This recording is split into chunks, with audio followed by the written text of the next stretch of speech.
Estou recebendo hoje Jamal Suleiman, infectologista do Emílio Ribas. Muito obrigada pela presença, antes de mais nada. Aquele vizinho de longe, né? Como preconiza, né, doutor? Obrigada pela presença, viu? A gente está num momento de muita apreensão. As pessoas, de fato, estão muito preocupadas e muitas vezes até perdidas sobre que tipo de atitude tomar diante de uma situação tão inédita, né? Que já merece a nossa atenção justamente pelo ineditismo e pelo que está fazendo com o mundo. Para quem ainda não entendeu essa questão, porque existem pessoas que ainda estão achando que isso é uma questão menor, que isso não precisa ser levado a sério, como muita gente está levando, que isso faz parte de uma paranoia, de uma histeria coletiva. Por que mesmo esse vírus não apresentando uma letalidade tão grande quanto outras doenças, por que a gente deve tomar todos os cuidados? Bom dia, primeiro. Bom dia. Em relação ao ineditismo, eu acho que você definiu claramente a situação que a gente está vivendo.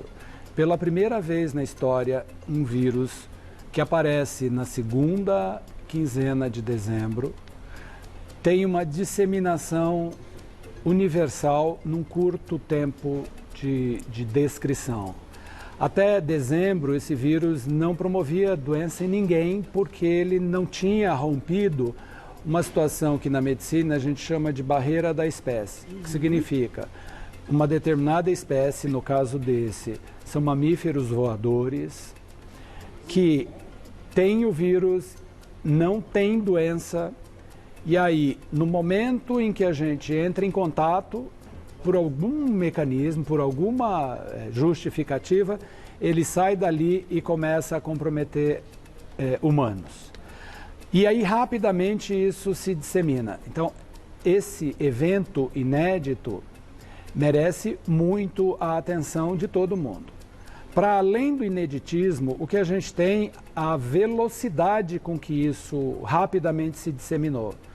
Por quê? Porque ele tem transmissão entre pessoas. E a transmissão entre pessoas é entre todas as pessoas.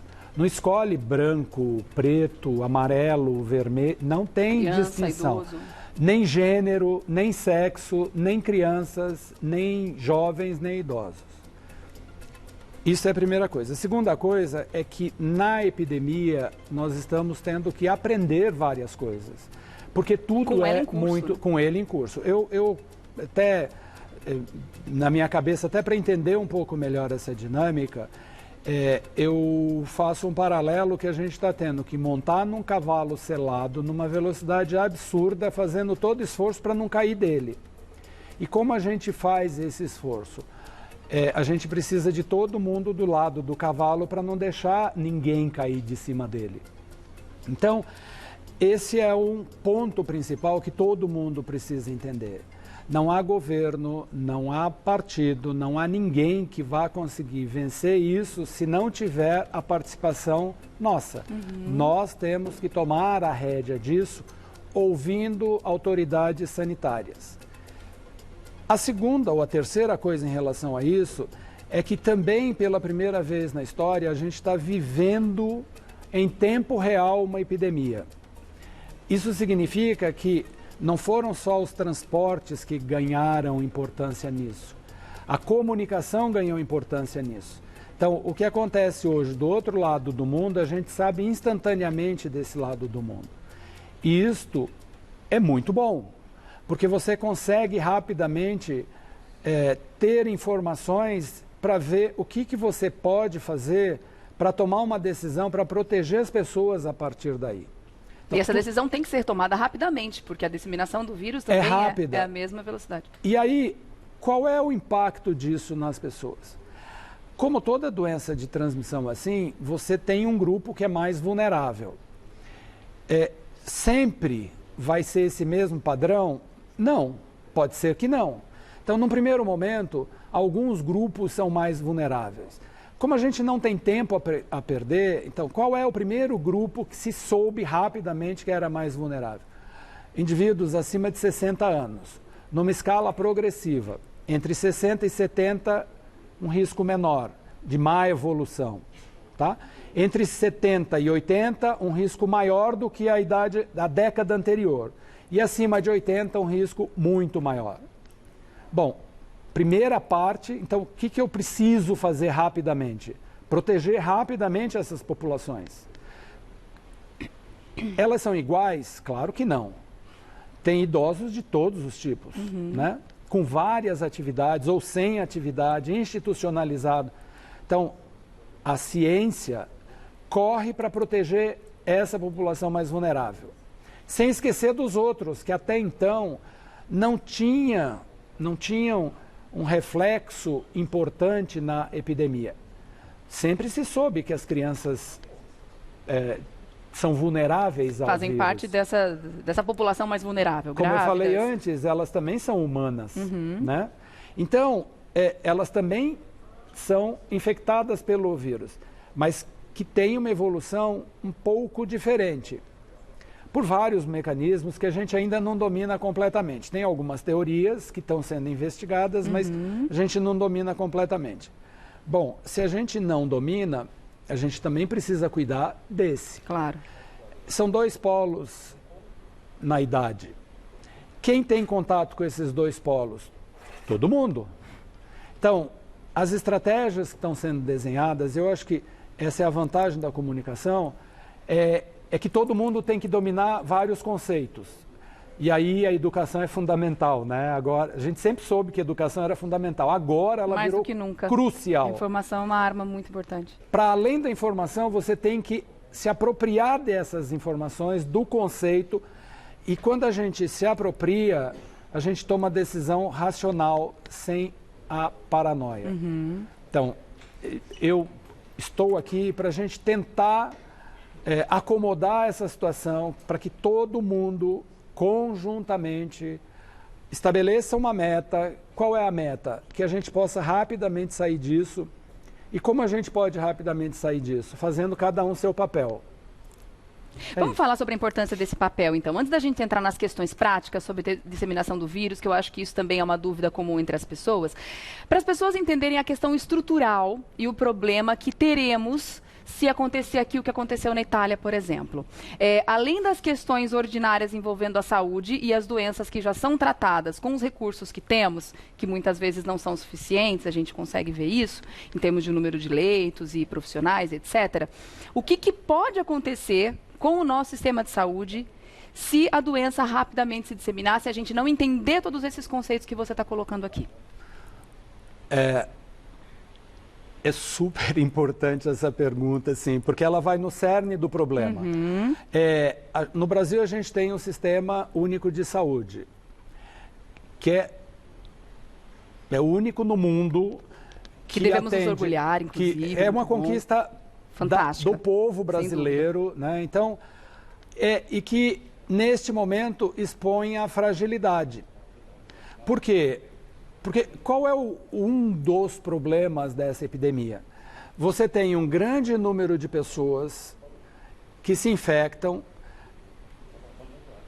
que vão evoluir de maneira desfavorável e vão exigir recursos de alta complexidade que já são limitados num cenário menos ruim, grave, né? Menos grave, e que agora nós temos que mobilizar isso rapidamente.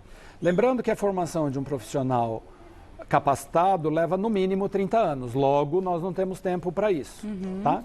Então, agora é a hora da gente deixar de ser egoísta.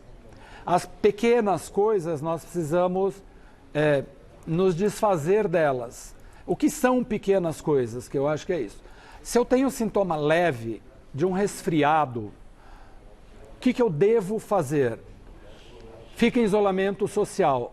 O que é isolamento social? Inclusive das pessoas que convivem com você na sua casa. Sim, é importante se isolar delas também. Tá. Você vai ficar na sua casa, no seu quarto, vai ler um livro, vai assistir televisão. Já avisa no seu trabalho, estou resfriada, não posso. Não né? posso. Tá. Quanto tempo isso? 7 a 14 dias. Tá? Isso é fundamental. Além disso, eu tenho um sintoma mais severo. Eu tenho uma tosse que não para. Ela é uma tosse produtiva, uma tosse com catarro. Eu tenho febre que não cessa.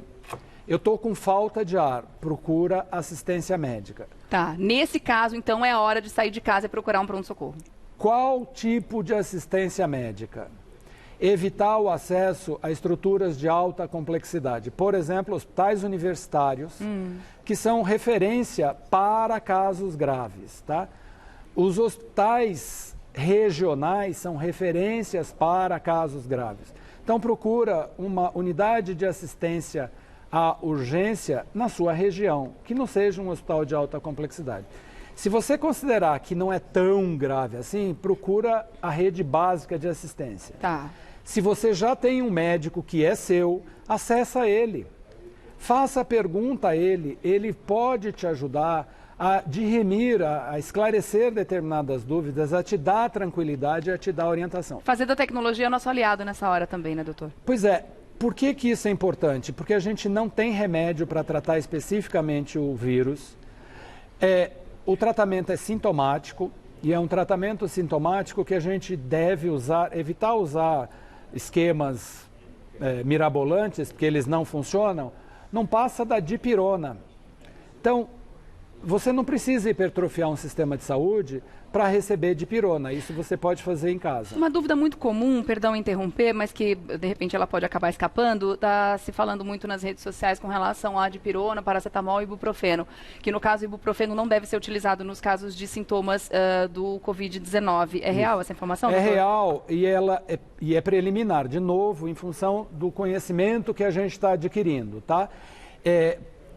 Por conta do mecanismo da doença, eu acho que é importante, inclusive, que as pessoas saibam o que é esse mecanismo da doença. Sim. O vírus, para entrar na pessoa, ele funciona como um mecanismo de chave e fechadura. Tá. Se não tiver todos os campos de maneira adequada, a fechadura não vai abrir. Tem que encaixar perfeitamente. Tem que encaixar perfeitamente. Então, no caso dessa infecção viral, a gente precisa ter, ao invés daquelas coisinhas da fechadura, o nome disso é receptor. Se eu não tenho receptor para isso, ou se eles por algum motivo estão ocupados por qualquer outra coisa, essa infecção não ocorre. Uma vez ocorrendo, desencadeia uma cascata de eventos. Que se eu adicionar determinados produtos, eu posso complicar. Então, o que tem, claro, que não tem problema é dipirona. Tá. Não ouse outras coisas, porque neste momento é importante que a gente faça o que a gente tem segurança. Sim, tá certo. Para o pessoal de casa entender direitinho o tamanho e a seriedade das coisas, é importante também a gente entender os conceitos de epidemia e pandemia. Para longe de qualquer tipo de conceito ideológico, político, para não... Vamos sair do campo da perseguição, dessas coisas absurdas que estão rolando por aí, para não entender que isso é um complô contra o Brasil. Até rindo, porque tem algumas situações que seriam cômicas se não fossem trágicas, Exato, na minha opinião. exato. Mas, qual é a diferença? Vamos explicar então para o pessoal de casa o que é uma epidemia e em que nível ela precisa chegar para ser considerada uma pandemia. Resumidamente, epidemia é aquilo que está acontecendo num determinado lugar. Por exemplo, tem uma doença acontecendo na cidade de São Paulo que fugiu do padrão regular de frequência. Tá? O que é uma pandemia? Quando você junta várias epidemias. Então, qualquer coisa que comprometa vários lugares do mundo, a gente chama isso de pandemia. Quanto a palavra não carrega em si uma classificação de algo catastrófico. Ela carrega um conceito de dizer que aquilo que estava restrito num determinado lugar passou a comprometer múltiplos lugares. Isso por si só não é o determinante de gravidade para o corona. Quando você decreta uma situação dessa, você tem estratégias aí sim administrativas para intervenção. Então, isso todo mundo está vendo. Você passa a liberar recursos focados para essa questão e por aí vai. Nesse caso específico, o mundo inteiro está vendo a gravidade disso, né? As economias estão entrando em colapso por causa disso. Não tem dúvida de que as economias vão se recuperar. Sempre recupera. Eu acho que a gente tem que focar nisso. No material humano, né? E Nesse contexto, é importante que a gente se preserve para pegar o depois. Claro. Eu costumo dizer que toda crise deve servir para um aprendizado. Esta não vai ser diferente. Tá. Bom, vamos então rapidamente tentar responder algumas questões mais práticas com relação a isso. Muitas dúvidas surgem. Por exemplo, qual é o tempo de sobrevivência desse vírus fora do organismo? Eu já ouvi falar 9 horas, já ouvi falar 9 dias. A gente tem um estudo que mostra exatamente quanto tempo esse vírus consegue sobreviver fora do organismo humano, a ponto da gente pegar ele ali e conseguir nos infectar? Então, essa pergunta, eu acho que ela está ligada à minha vulnerabilidade em quanto tempo quando eu tomo determinados procedimentos de proteção. Tá? Porque é para isso que ela serve. Depende da superfície ou do lugar onde esse vírus está. Tem trabalhos que mostram que ele pode viver em determinadas superfícies um tempo mais longo. 5 dias, 7 dias. Ele chega a sobreviver 7 dias, dependendo do lugar. Então, qual é o fato dele sobreviver não significa necessariamente viabilidade. Então, a gente estabelece uma situação de que se ele está numa determinada superfície, em tese, ele é capaz de ser viável e infectar outras pessoas. Tá. Isso é um ponto. Isso é importante em determinados cenários. Cenário hospitalar, que toma as providências, as precauções recomendadas para qualquer agente infeccioso. Não é para corona, é para todos. No cenário domiciliar, que eu acho que é isso que importa, ou no cenário de trabalho, as superfícies, elas devem ser higienizadas. Sempre. Eu acho que isso que eu te disse em relação a aprender alguma coisa, a gente está tendo que ensinar como limpa uma casa. Sim, isso vai ficar um legado depois, né? Assim, o como álcool tosse, que a gente compra no supermercado é suficiente para a limpeza dessas superfícies em casa, no dia a dia? E no trabalho também? Mas tem coisa mais barata. Hipoclorito de sódio, que é a popular água sanitária. Tá? Então, superfícies que toleram água sanitária, você pode usar isso. E aí, o que você deve fazer? Você usou um pedaço de papel toalha, isso precisa ser desprezado. Você usou aquele papel que parece tecido, isso tem que ser desprezado. Você não pode reaproveitar. No caso dos panos de limpeza? Tem uma marca, que é aquele azulzinho, que a marca virou o pano. Sim. Então, se você está usando aquele, a maior parte das pessoas reutiliza várias vezes. Sim. Você fez a higienização. De novo, chama higienização, não é esterilização, porque esse procedimento não é para fazer no domicílio. Tem técnica específica. Então, você higienizou, você despreza esse papel. Tá. Vamos lá que tem pergunta para você. Por exemplo, a Ângela quer saber o seguinte: estou resfriada fazem 7 dias, me mantendo isolada, com sintomas que vêm e vão. Seria prudente fazer o teste? E após quantos dias após o contágio é seguro voltar ao convívio? Aqui são várias perguntas. Então, o teste por si só não vai ajudar a clarear muita coisa, porque são vários os vírus respiratórios. A gente está tendo corona, mas a gente continua tendo outros influenza, vírus, outros respiratórios. Então, o isolamento vai valer para todos, tá? Se você está super bem, o ideal seria que você ficasse isolado há 14 dias. Porque com isso, chance zero para qualquer coisa, tá? Se você está se sentindo bem dentro de casa, você não precisa procurar assistência médica. Só procure se você começar a ter falta de ar, se a sua febre estiver alta ainda, eu não me lembro quantos dias ela disse que 7 tinha. dias de sintomas. Depois de 7 dias, se a sua febre persiste, aí você precisa, ou se você tem uma tosse que passou a ser produtiva, por exemplo, aí você precisa procurar assistência. Dificuldade respiratória, Ok, então. Gente, tem tantas outras dúvidas que a gente poderia tirar e, na verdade, eu vou deixar esse espaço aberto. Por favor, doutor Jamal, volte para a gente continuar falando sobre esse assunto. Qualquer novidade, afinal de contas, a informação é a nossa principal arma, mas não adianta só ter informação e não colocar esses conceitos em prática, né? A gente precisa, de fato, viver esse momento com intensidade, sem pânico, como a gente está dizendo, com tranquilidade, mas tomando os cuidados necessários. Tem um aplicativo que eu indico que vocês baixem também, que é muito interessante, tem muita informação ali. Qualquer dúvida que você tenha, você pode tirar, tanto para iOS quanto Android. Você vai lá na sua loja virtual e coloca Coronavírus SUS, né? Coronavírus SUS. Esse aplicativo tem bastante informação e ele é importante que todo mundo tenha no seu telefone. Eu só queria lembrar que esse aplicativo também localiza assistência médica na região onde você está. Que importante. Então, Além disso, ele também pede informações sobre a sua saúde e te classifica em risco. Tá. Ele é importantíssimo nesse momento. Muito legal. Obrigada mais uma vez, doutor, pela Disponha. presença.